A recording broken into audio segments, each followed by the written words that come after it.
Eh, mes paroles valent cher. Salut à tous, j'espère que vous allez bien. Le chairman pour vous servir. Les Guzney m'appellent le chair, les Fimbi 500, mais les deux sont corrects. Anyway, Sarcel représentant, Sect Abdoulaye évidemment. Bienvenue sur We Hustle, c'est toujours ton émission qui rassemble et motive. Au fil des émissions, nous recevrons différentes personnalités qui viendront s'asseoir à ma table, nous parler de leurs échecs, mais surtout de leurs réussites. Alors Hugo, take a seat, non? PDG. We hustle, baby.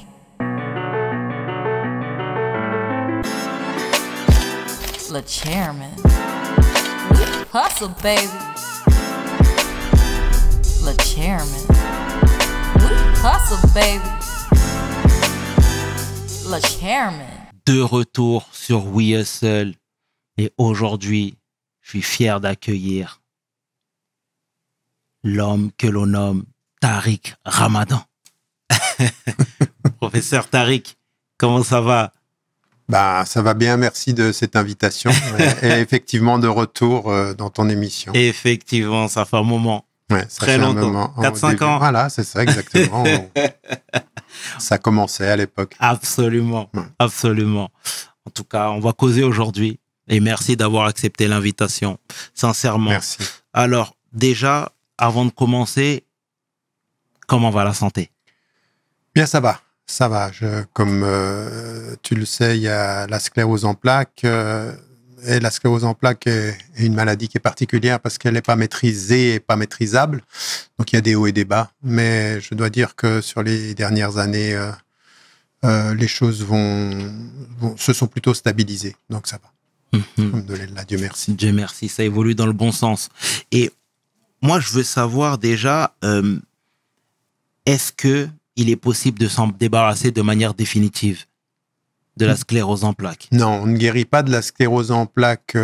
Enfin, il faut être un peu prudent dans ce que l'on dit. On ne guérit pas, selon les médecins, au sens de la médecine chimique, qu'on ne guérit pas de la sclérose en plaques. Maintenant, il y a plein de médecines alternatives qui sont liées à des régimes alimentaires, qui sont liées à l'acupuncture, qui font qu'à un moment donné, soit il y a des rémissions dans la progression, soit parfois des personnes peuvent dire je suis guéri. Est-ce que on enlève toutes les séquelles? Pas vraiment. Mais on peut effectivement aller mieux et aller bien. Et donc, il y a effectivement des personnes qui réagissent très bien, des régimes alimentaires. Pour ce qui me concerne, il y a eu un moment où ça a été vraiment extrêmement difficile, en particulier pendant la période d'emprisonnement et juste après. Et puis ensuite, c'est remonté, donc ça va un peu mieux. Donc effectivement, on peut aller mieux. Maintenant, est-ce que tous les symptômes peuvent disparaître? Ça m'est pas arrivé, mais je sais qu'il y a des personnes qui disent que ils ont vu leurs symptômes disparaître. Donc, encore une fois, c'est tellement aléatoire. C'est pas du tout une maladie qui est maîtrisée par la médecine. On subit et on cherche beaucoup plus qu'on ne maîtrise et contrôle. Très bien. Et justement, tu disais que pendant la détention, parfois, tu marchais même avec des béquilles.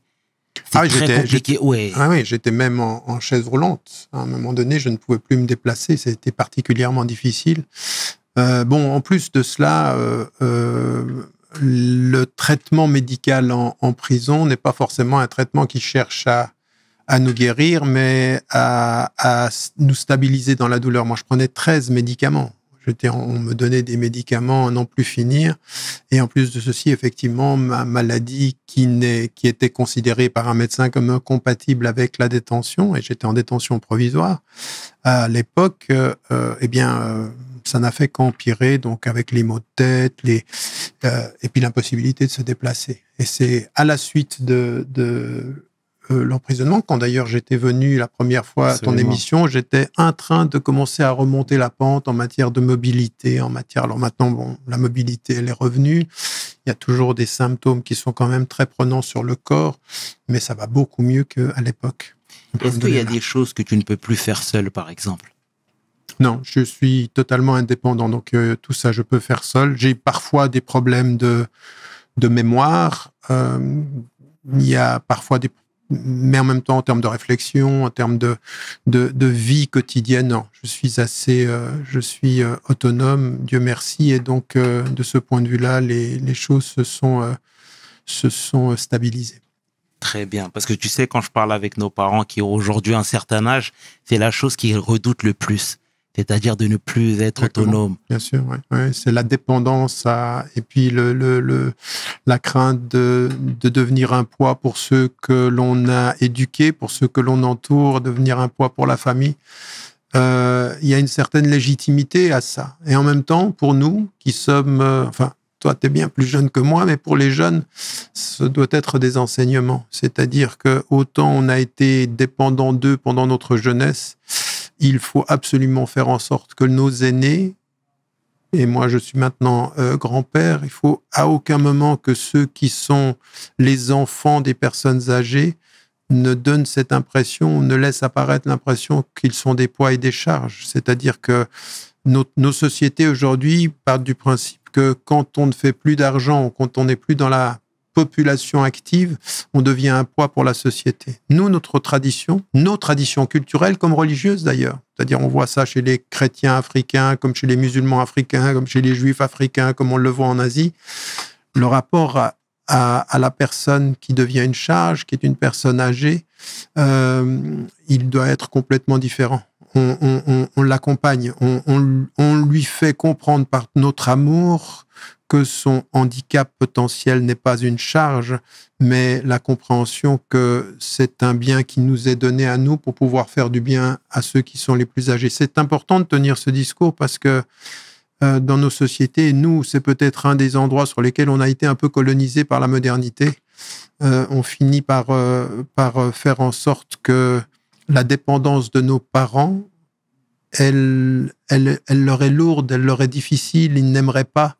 Il faut absolument que spirituellement, intellectuellement, culturellement, on accompagne nos parents pour qu'ils comprennent que notre amour est plus important que la charge qu'ils peuvent être. Beau message d'amour, professeur. Et on s'est vu il y a quelque temps, à ta sortie de prison. Tu venais de sortir un livre. Tu as relaté ce qui s'était produit, plus ou moins. Tu as parlé de ta détention, etc. Là, il y a quelques mois, il y a la justice suisse qui t'a condamné. Déjà, est-ce que tu peux recontextualiser les faits, s'il te plaît, pour ceux qui découvrent? Alors effectivement, on s'était vu juste après. En 2019, je sortais mon ouvrage sur le devoir de vérité.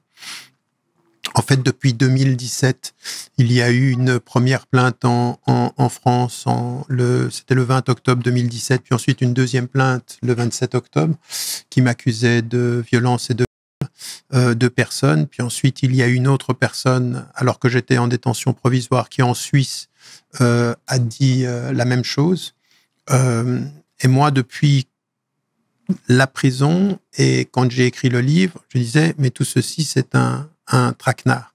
Et donc, les procédures ont continué. Donc, l'instruction, elle continue en France. Normalement, nous allons vers un procès au mois de mars. Mais là, nous avons des choses nouvelles qui font que nous demandons un certain nombre de choses qui sont particulièrement importantes par rapport à la justice française. Et la justice suisse, elle m'a acquitté en première instance, elle m'a condamné en seconde instance, et ça a été justement, il y a quelques mois, enfin le mois dernier, confirmé par le tribunal fédéral suisse que la condamnation était considérée comme définitive. Sauf que, justement, les éléments qui sont apparus pendant l'été, le 5 septembre, très exactement, mettent en évidence que non, l'affaire, elle est loin d'être finie encore.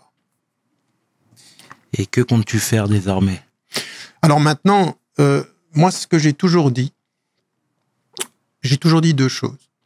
La première des choses, c'est qu'il faut s'en tenir aux faits, s'en tenir au droit, quel que soit le nom que je porte. Parce que beaucoup savent, dans le public d'un point de vue général, ou un certain nombre d'intellectuels savent que j'étais ciblé pour autre chose que ces faits-là, mais parce que je gênais, et j'ai toujours dit, je sais qui je gêne et pourquoi je gêne.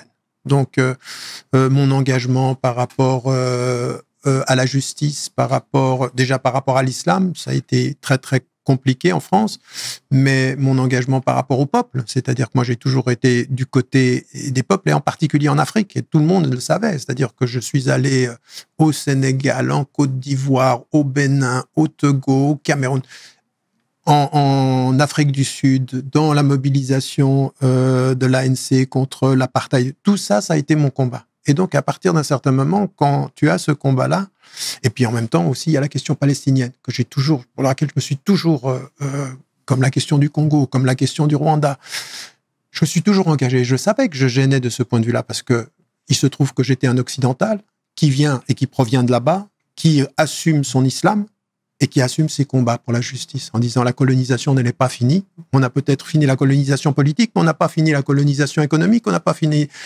Donc, je savais de ce point de vue que j'étais ciblé. J'ai toujours dit, eh bien, je suis ciblé pour autre chose que la vérité. Il y a ce combat-là qu'on essaye de me faire payer d'une certaine façon. Et je suis innocent. Et donc, c'est un traquenard. Quand je disais ça au départ, et quand on est venu et que j'ai sorti le livre, on me disait non, mais je veux dire, traquenard, c'est pas possible, 1, 2. Or, il se trouve que maintenant, et c'est là que c'est extrêmement important, ça sort maintenant. C'est-à-dire, c'est depuis le 5 septembre, on a 2 expertises qui sortent et qui sont d'une importance capitale. Tout le monde a entendu parler aujourd'hui de quelque chose qui s'appelle la stylométrie. La stylométrie, c'est la recherche de l'ADN digital d'une certaine personne. Avant, on avait la graphologie. Comme tu écris, on peut savoir qui a écrit ou qui n'a pas écrit. Dans l'affaire Dreyfus, d'ailleurs, c'était la graphologie qui l'a sauvé.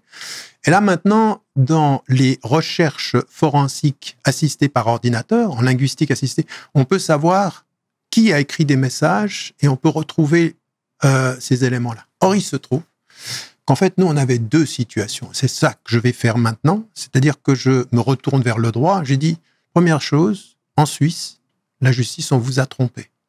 Pourquoi et comment sait-on qu'elle vous a trompé? C'est qu'il y a un message de la plaignante suisse, 15 jours avant d'entrer en contact avec moi et de venir me voir, alors que j'ai refusé, il n'y a pas eu de relation avec elle. Et je l'ai dit tout de suite, il n'y a pas eu de relation. 15 jours avant, on a un message qui dit « torpille en prépa ». Tariq Ramadan a du souci à se faire.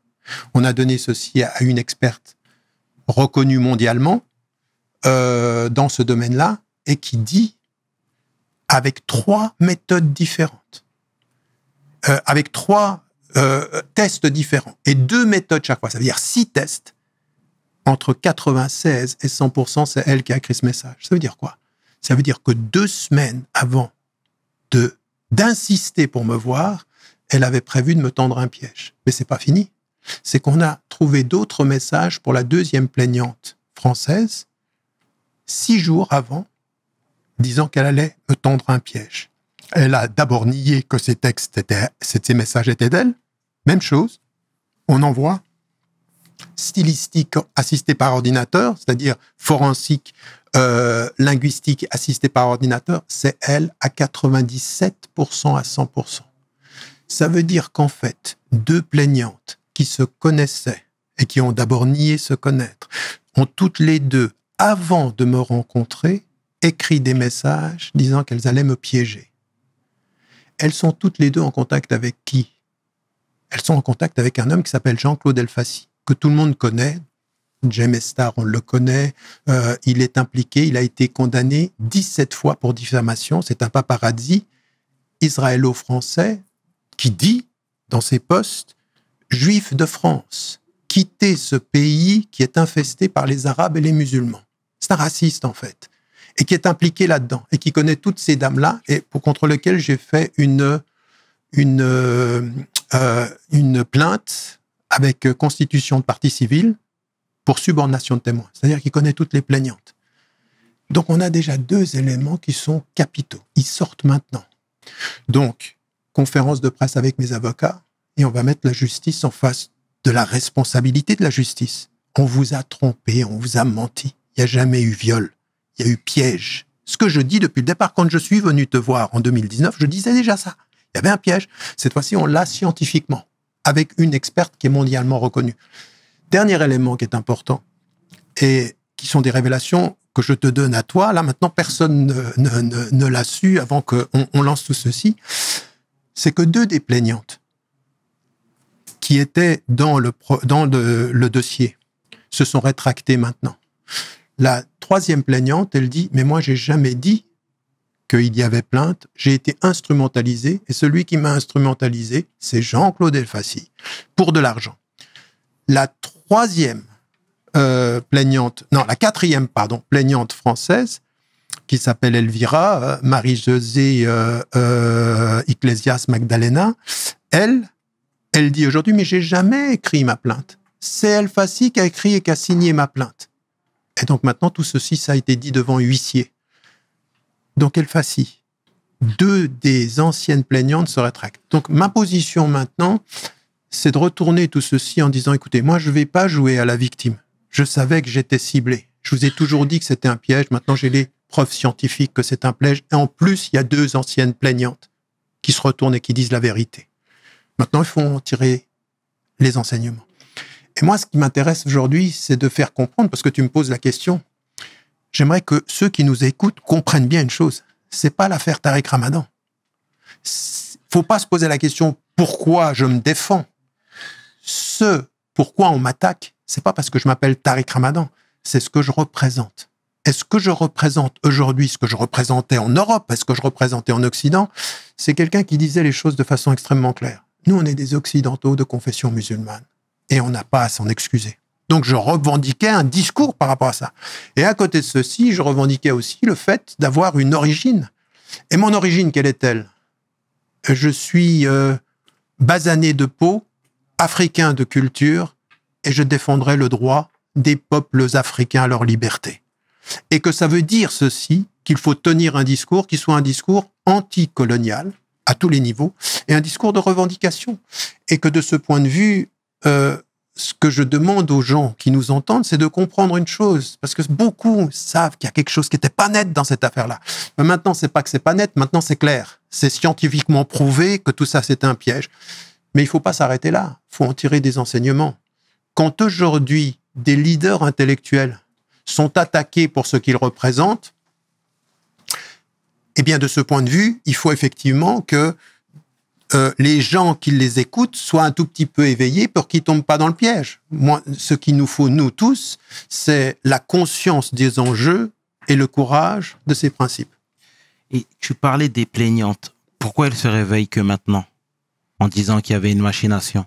Alors, c'est intéressant. Elles se réveillent maintenant parce qu'elles ont été écartées. C'est-à-dire qu'à un moment donné, la 3e, on lui a dit, bon, on l'écarte, et puis elle se rend compte qu'elle a fait tout ceci. Et qu'en même temps, tout ce qu'on lui avait promis, on lui a rien donné, parce que c'était des sommes. Hein. Je veux dire, il faut quand même se rendre compte qu'on parle d'argent. Je veux dire, la plaignante suisse pour laquelle j'ai été condamné, il faut quand même que les gens entendent. Il y a un email qu'on a trouvé et qui dit à Elfassi combien vous payez. Combien vous payez. Donc, combien. Et ça, les juges, maintenant, il va falloir qu'on comprenne qu'une femme qui est violée ne vend pas ne vend pas son affaire aux médias. Ces éléments tangibles, tu les as en ta possession? Ils sont tous dans le dossier. Ils sont tous dans le dossier, mais ce qui est le plus important maintenant, c'est que ce nouvel élément dont je viens de parler, qui est scientifique, donne un tout autre éclairage. Parce qu'après, on peut trafiquer. On dit oui, peut-être qu'elle était traumatisée et tout ceci. Mais non, on n'est pas traumatisé quand on a planifié 2 semaines avant de piéger quelqu'un. C'est fini. C'est plus la même chose. C'est plus la même histoire.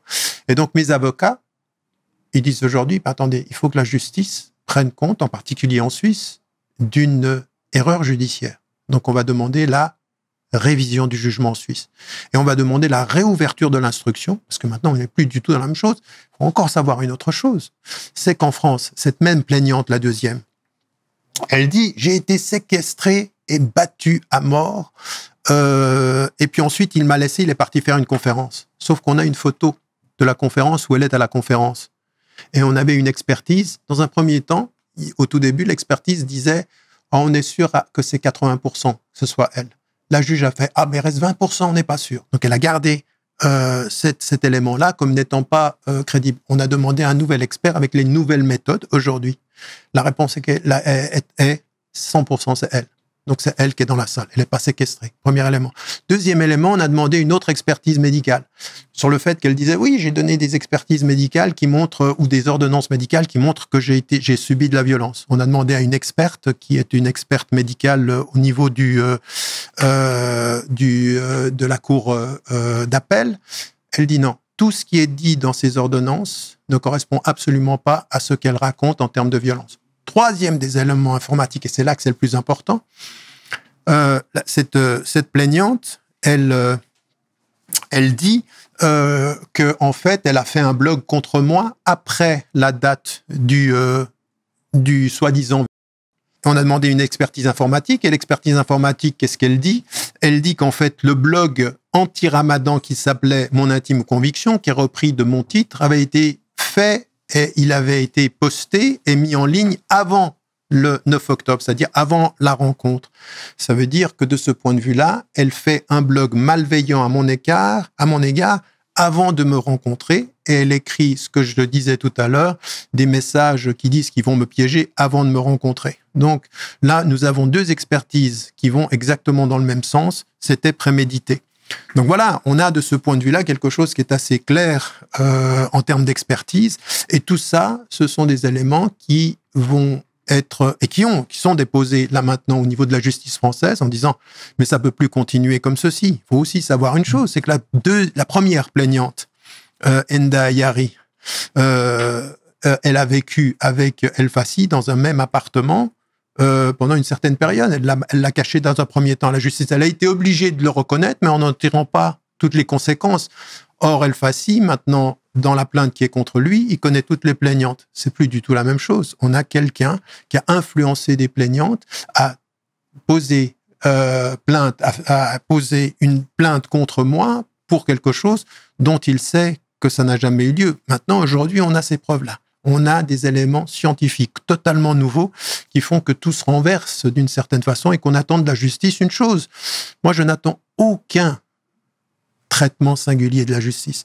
Je ne veux pas être condamné pour mon nom, mais je dois être innocenté pour les faits.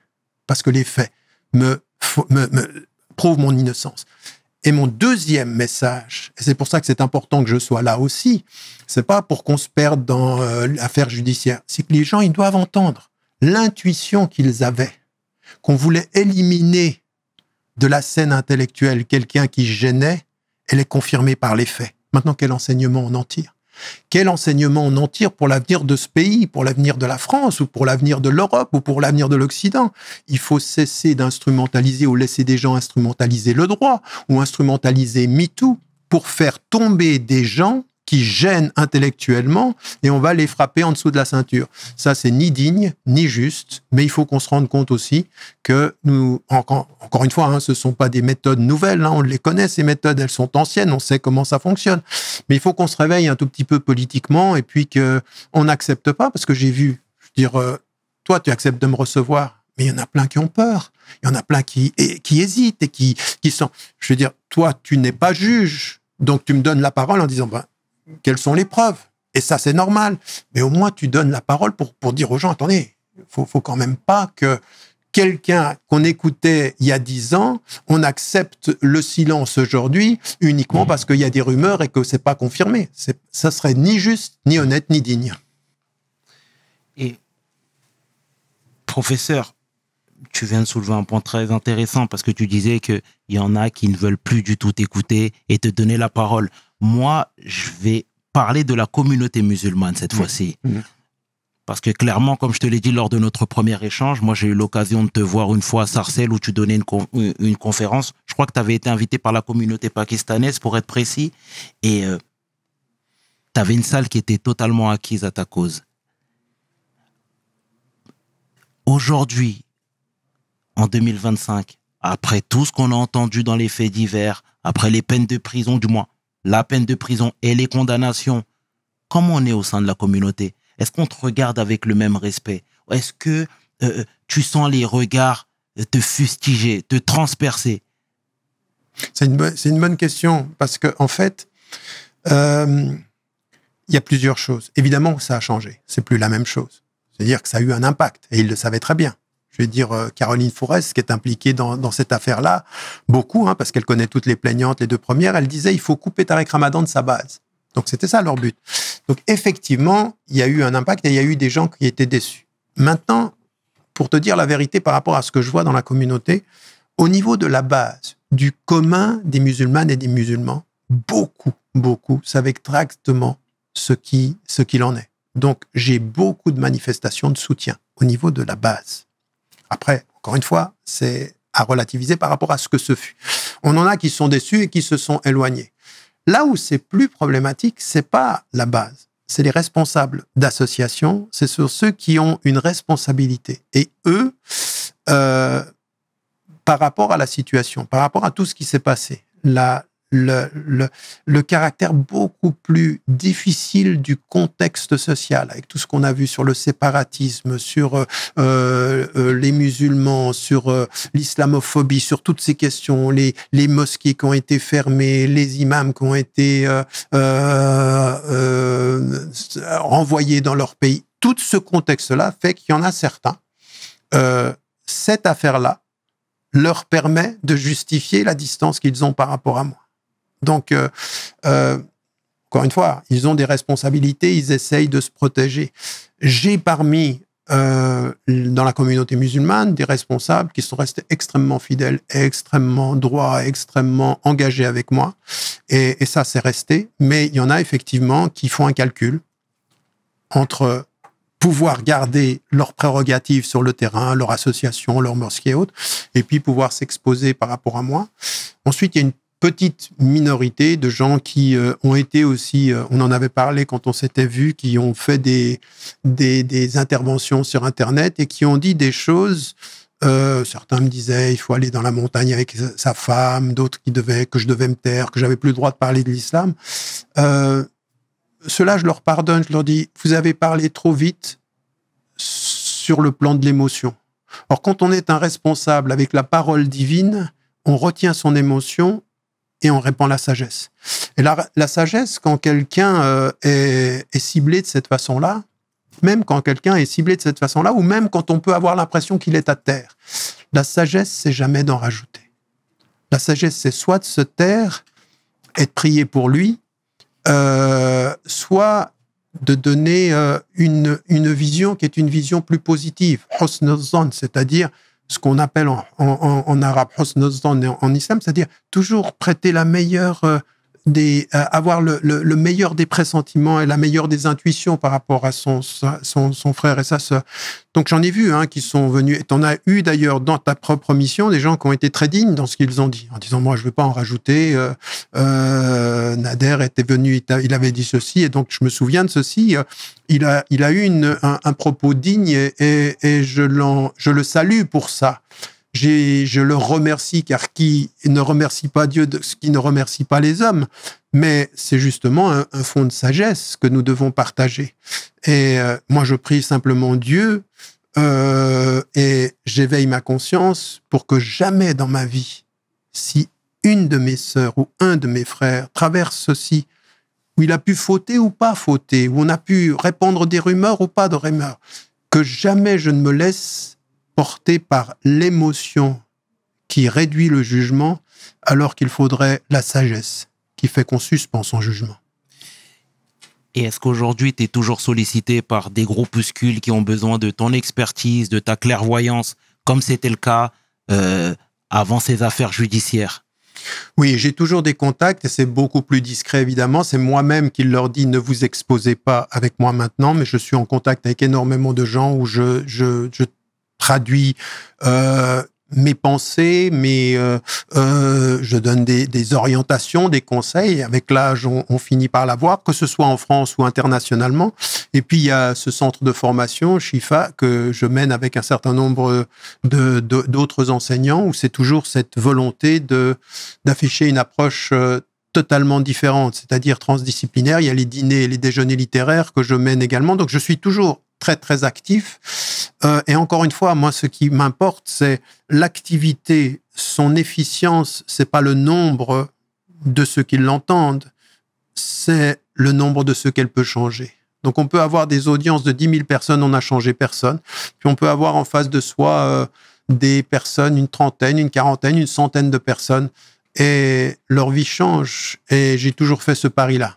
Le pari de la qualité et le pari du long terme. Et donc, je continue à faire ce travail-là. Donc, je suis de loin pas inactif. J'ai toujours cette activité-là. Et avec un certain nombre de responsables, j'échange sur des réflexions parce que ça fait 40 ans quand même que la dynamique, pas simplement en France, mais en Europe, en Occident, puisque j'étais beaucoup aux États-Unis et beaucoup à travers le monde, en fait, eh bien, je fais ces échanges-là. Je peux le faire aussi dans des pays africains où je continue à avoir des relations, puisque je reviens du Sénégal. Je continue de ce point de vue-là à avoir des relations avec des personnes qui ont non seulement compris de quoi ils retournaient, mais qui comprennent bien une chose. Si celui qui ne t'aime pas te sépare de qui peut être utile, il a gagné 2 fois. Parce qu'il a trompé ton intelligence et il t'a rendu inconscient de ta force. Et donc ça, c'est quand même important à le rappeler aux gens. Et tout à l'heure, tu parlais de coups bas, de coups en dessous de la ceinture, pour reprendre tes propos. Mais pourquoi les coups, tu les reçois aujourd'hui? Parce que ça fait pas mal de temps que tu es sur le devant de la scène et que tu défends des causes qui te semblent justes. Pourquoi on t'a pas attaqué avant?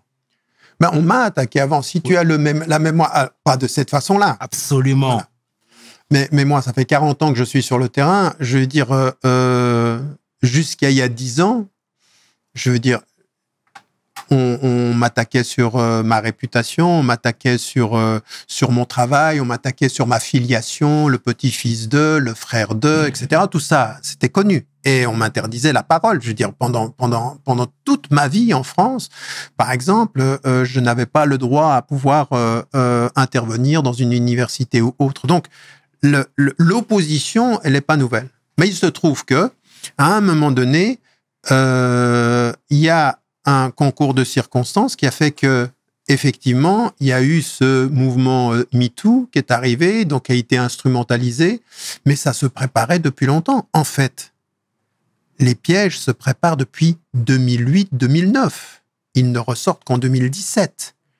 Je veux dire, on a retrouvé, je ne me souviens pas si on en a parlé, je ne pense pas qu'on en a parlé, mais il faut quand même savoir une chose, c'est que ce n'est pas uniquement les gouvernements, parce que les gens vont dire, oui, c'est le gouvernement français, c'est les gouvernements, même ceux qui sont pro-israéliens, donc voilà, il y a de ça. Mais on a découvert en 2017, je parle de juin 2017, une rencontre qui a lieu à Abu Dhabi, donc les Émirats Arabes Unis, où il contacte un journaliste qui, entre-temps, a perdu contre moi dans un procès, qui s'appelle Yann Hamel, et où il est dit, la cible, c'est Ramadan. Et donc l'idée, qu'est-ce que c'est? On a même l'audio où il parle avec le directeur d'une compagnie en Suisse qui travaille pour les Émirats. Il dit, eh bien, il faut l'attaquer sur sa vie privée. Donc, ça, c'était en juin. Et ils se rencontrent ensuite en août. Et l'affaire commence en octobre avec le MeToo. Donc, à un moment donné, j'étais la cible depuis longtemps. L'idée, c'est de savoir comment le cibler et comment le cibler de la meilleure façon et à quel moment.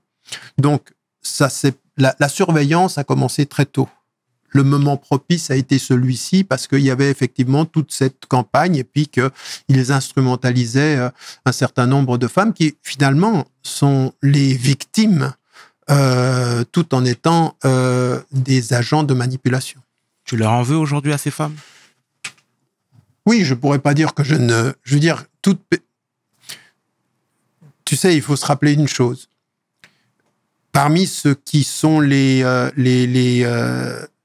choses majeures que l'on peut reprocher aux gens, il y a le fait du faux témoignage, c'est-à-dire d'accuser quelqu'un pour une faute qu'il n'a pas faite.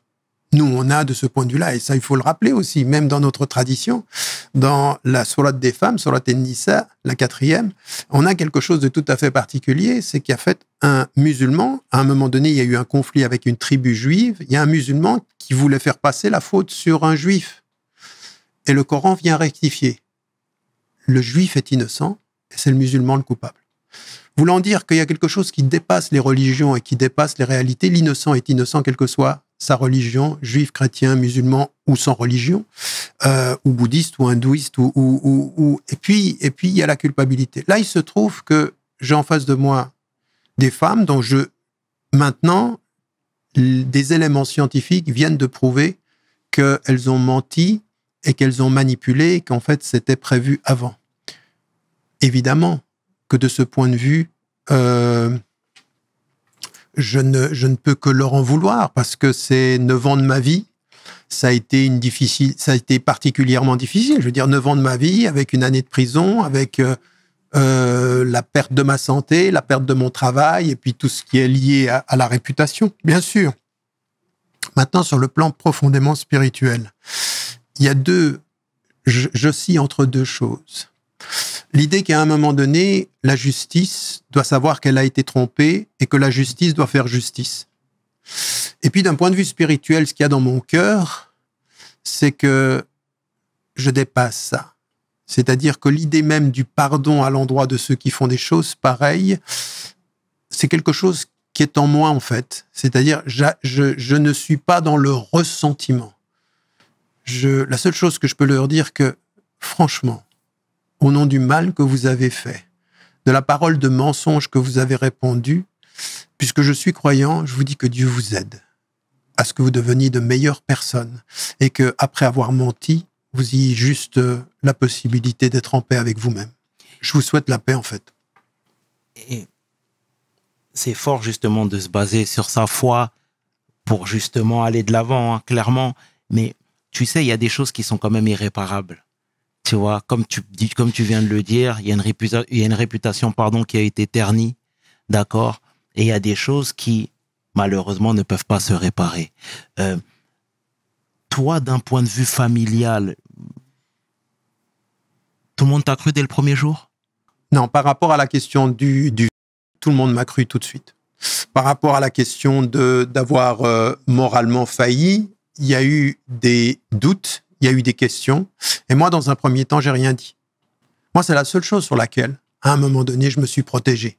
C'est-à-dire, je ne voulais pas que ceci soit exposé de cette façon-là, et ça devait pas l'être de cette façon-là. S'il y avait quelque chose à dire, ça aurait dû être dit à ma femme, ça aurait dû être dit à mes enfants. La façon dont on l'a fait, c'est avec une volonté médiatique très claire. Il faut qu'il en sorte sali. Donc, on va en rajouter, on va dire des choses qui sont pas vraies, voilà. Donc ça, à un moment donné, il y a eu ce trouble-là, mais sur le plan moral, pas sur le plan du... cette innocence-là, tout le monde avait compris que finalement, il y avait un piège. Tout le monde avait compris ça. Maintenant, ce qui est important dans ce que tu dis, c'est l'irréparable. Et ça, c'est très important. C'est une vraie question. C'est-à-dire, qu'est-ce qui a été brisé et qui est irréparable? Ce qui a été brisé, c'est un style de vie. C'est une réputation. Et ça, c'est irréparable. Et pourtant, je vais te dire une chose, et qui est essentielle. Parce que cette expérience-là, elle m'a amené à vraiment ce qui était irréparable. Et ce qui est irréparable, c'est la carapace. La réputation, c'est l'apparence. La notoriété, c'est l'apparence. Mais tu sais, ce que toi, tu vois comme irréparable de l'extérieur a permis que se répare l'intérieur. Tu vois, c'est irréparable, la réputation. Mais purée, de ce point de vue, le caractère brisé de ce qui est irréparable dans la réputation m'a permis de progresser pour réparer ce qu'était l'essence et la blessure de mon cœur. Et aujourd'hui, je te dis, je remercie Dieu de m'avoir donné à réparer mon cœur, même si des gens de l'extérieur pensent que je ne réparerai plus mon réputation. Je m'en moque, en fait.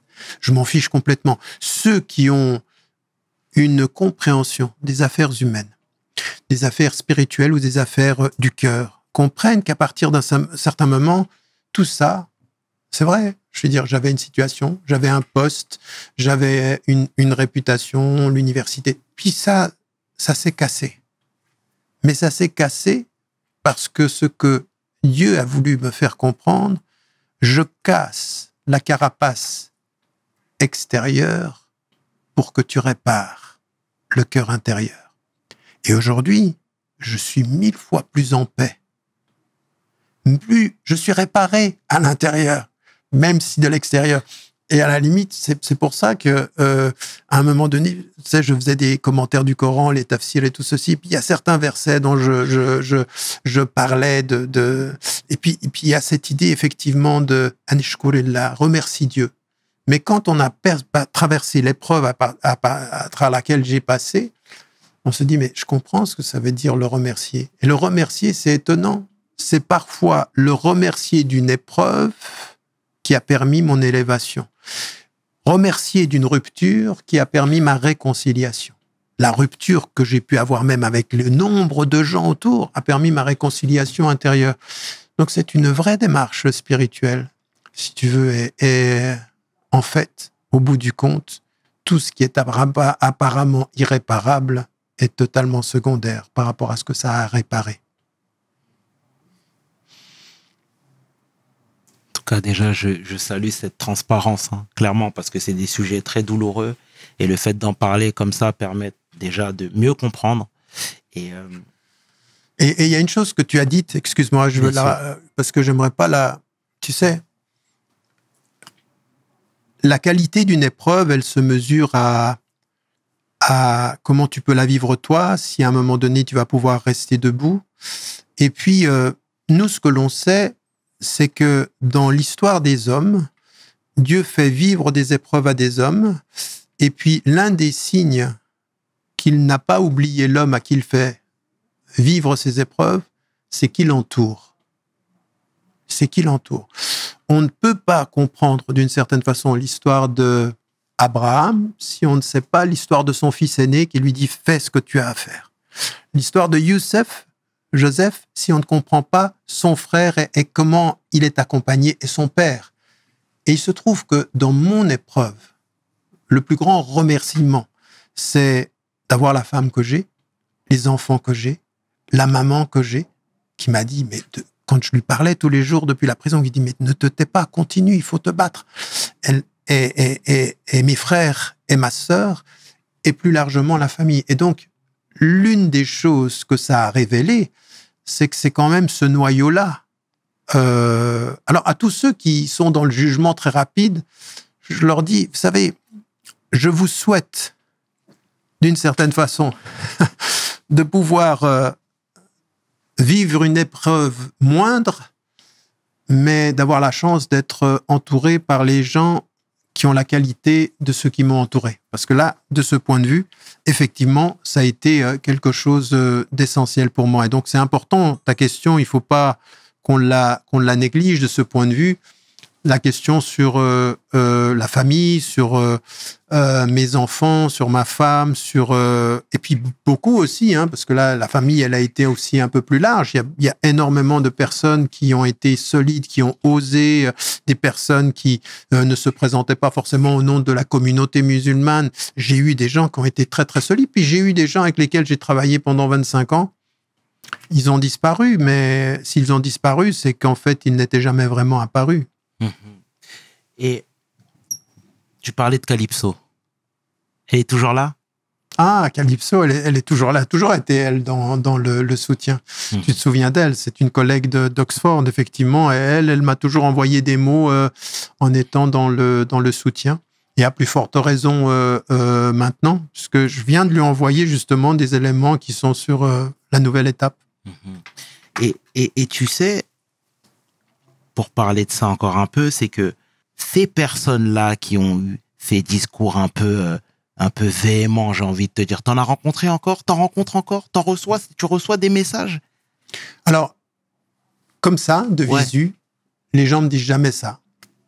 Parce que c'est ça aussi, le problème des réseaux sociaux, le problème maintenant de cette communication-là, c'est qu'il y en a qui ont un courage derrière leur écran. Mais quand ils sont en face, ils osent pas. Donc, de visu comme ça, en face de moi, jamais.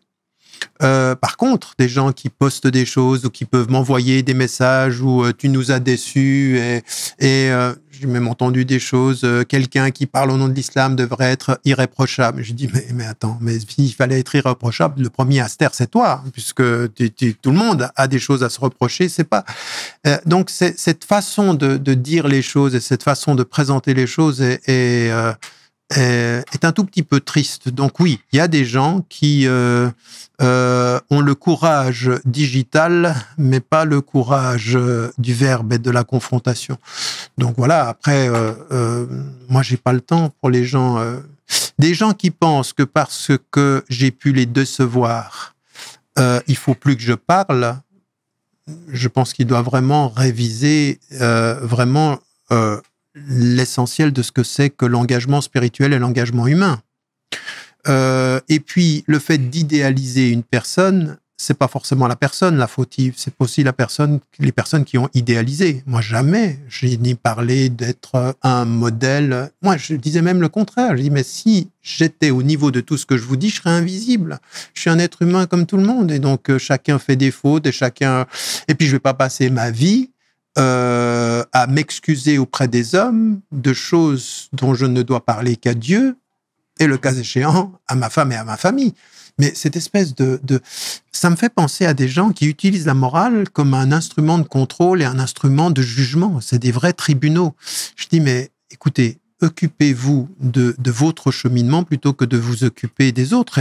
Et encore une fois, ceux qui m'écoutaient avant que je les déçoive, j'aimerais juste leur dire une chose. Vous m'écoutiez avant que je vous déçoive et j'étais plus mal dans mon cœur que je ne le suis aujourd'hui et vous m'écoutez plus.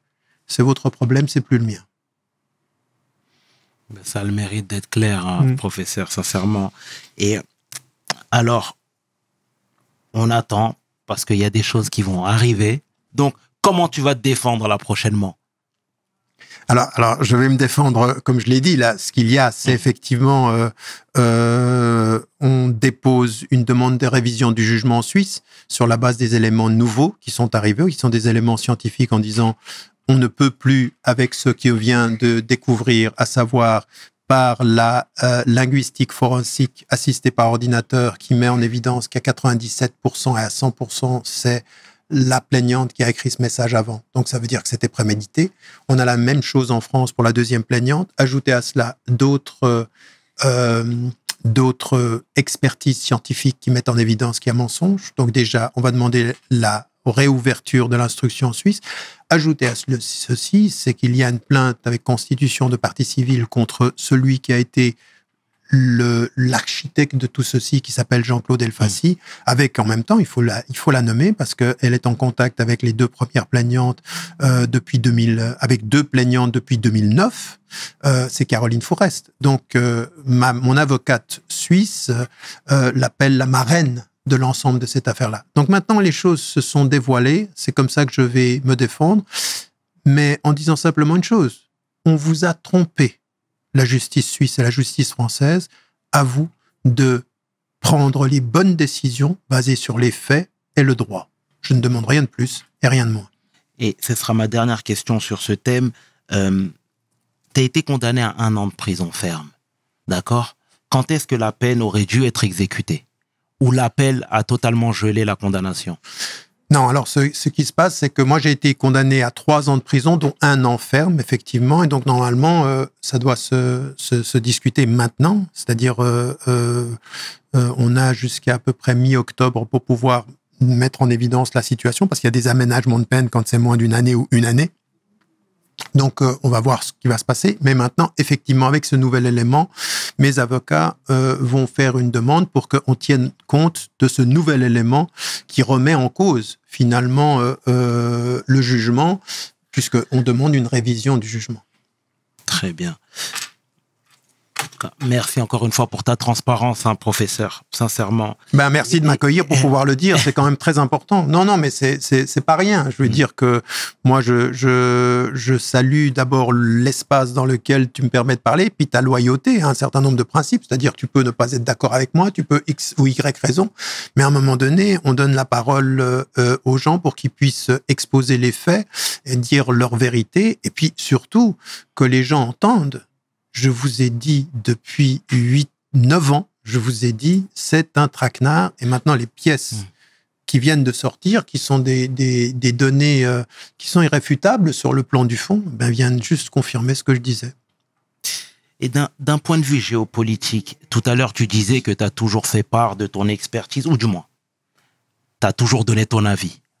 Voilà, pour être un peu plus précis. Le fait que le président Macron reconnaisse l'État de la Palestine, qu'est-ce que ça t'évoque, toi?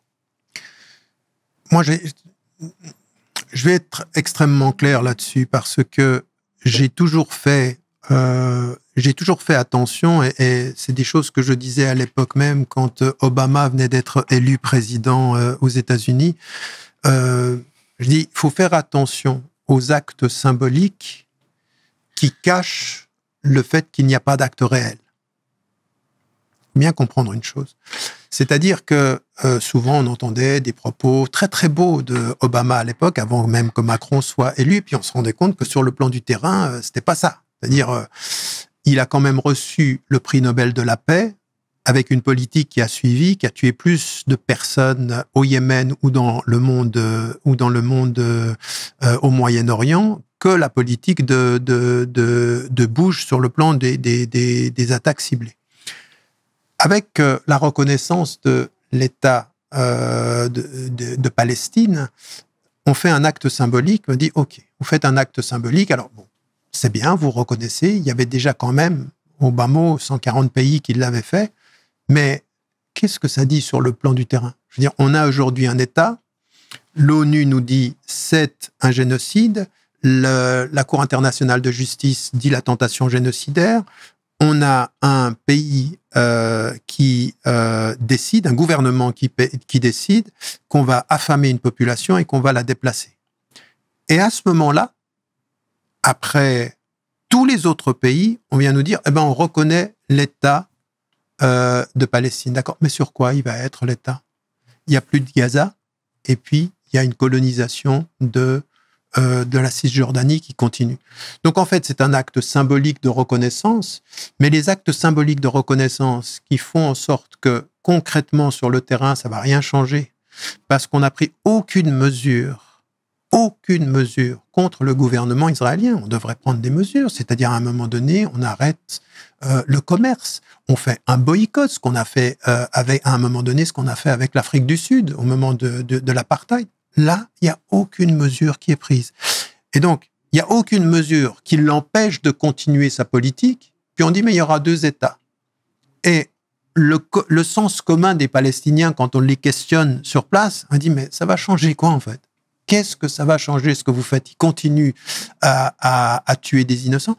Je veux dire, on est à une moyenne de 90 à 100 morts chaque jour à Gaza, entre Gaza et la Cisjordanie. Alors, certains disent 50, certains disent 60. Au bas mot, certains disent, des agences qui sont un tout petit peu en connaissance des réalités des massacres, vous disent, mais c'est pas vrai, c'est pas 60 000 morts. On est à plus de 200 000, sans compter les blessés, sans compter ceux qui sont sous les gravats. Donc, c'est une horreur, et on continue.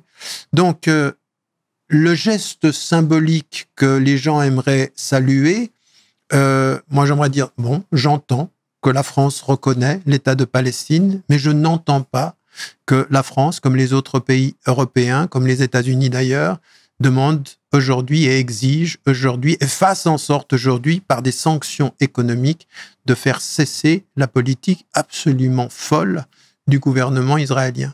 C'est ça qui est important aujourd'hui. C'est pas le symbole de dire l'État palestinien aux Nations Unies, c'est la réalité de faire cesser une politique qui est une politique de déplacement de masse et de génocide caractérisé aujourd'hui par les plus grands spécialistes, je veux dire, les plus grands spécialistes de l'Holocauste, comme on l'appelle, de l'extermination des Juifs, disent, je ne le disais pas au départ, mais aujourd'hui je suis obligé de le dire, ce sont des comportements et ce sont des actions génocidaires. Quand les plus grands spécialistes le disent. Après, on peut avoir des gesticulations politiciennes. Mais aujourd'hui, ce dont on a besoin, c'est pas forcément de la reconnaissance de l'État sur le plan symbolique. C'est que cesse le massacre Parce qu'en fait, on parle de guerre, mais non, c'est pas une guerre, c'est un massacre caractérisé. Et est-ce que tu penses réellement qu'une issue peut être trouvée?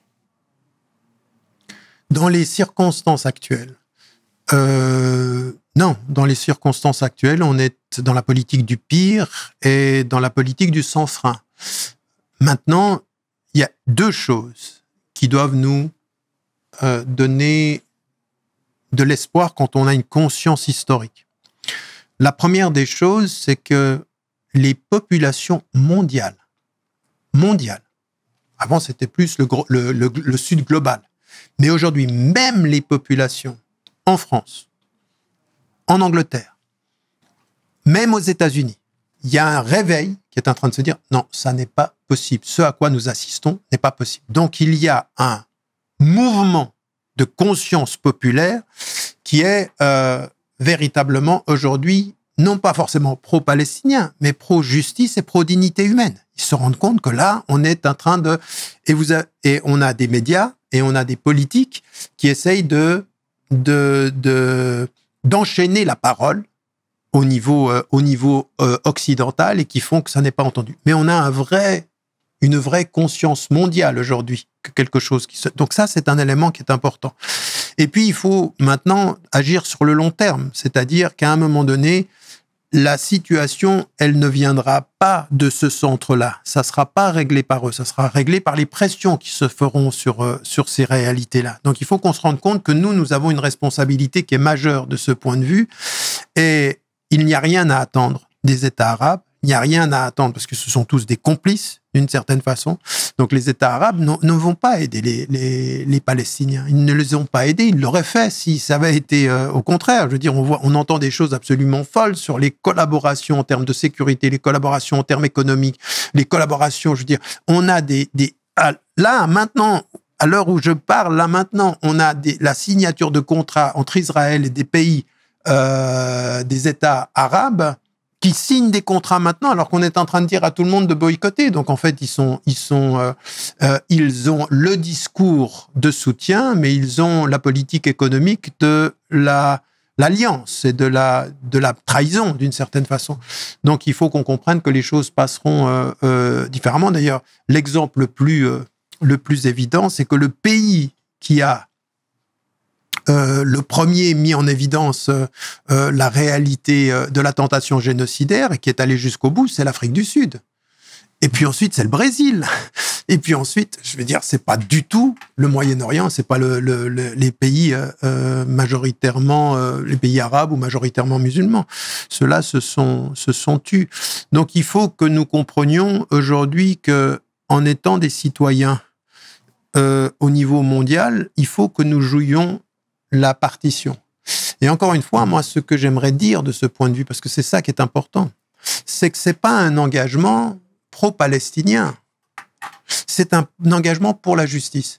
Ça veut dire qu'il faut aussi qu'on ne se taise pas sur le Congo, sur la République démocratique du Congo, sur ce qui est en train de se passer entre le Rwanda et les exactions dans la région, qu'on ne se taise pas sur ce qui est en train de se passer avec les pays africains, qu'on ne se taise pas non plus sur ce qui est en train de se passer dans d'autres parties du monde, comme par exemple aujourd'hui les centres de rééducation des Ouïghours en Chine ou les Rohingyas, ou en Afrique également. Quelle que soit la religion ou l'absence de religion des populations, tous les opprimés doivent entendre que notre voix porte la leur. Eux, ils peuvent peut-être pas parler, mais nous, on doit parler.